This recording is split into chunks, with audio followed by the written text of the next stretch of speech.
In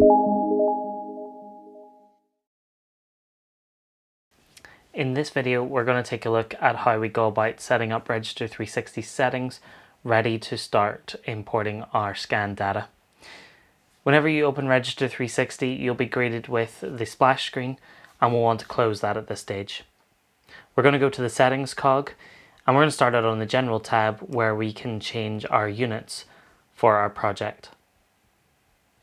If we move over to our Links tab, we can see where we have our target options.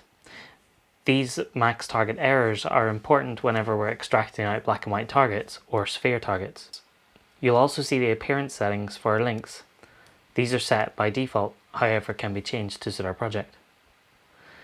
Once we're happy with that, we can OK, and we're going to move on to look at our projects and storage settings.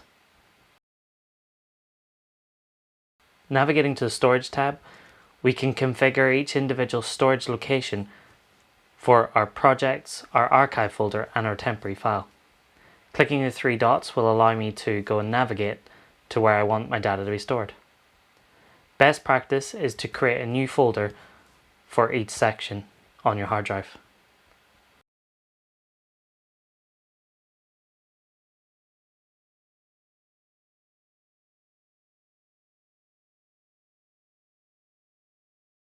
Once this is created, we can give the drive a nickname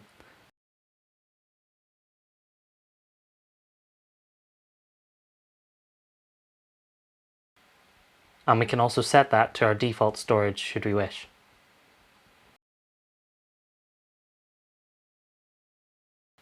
We can also then set our archive folder and also our temporary directory folder.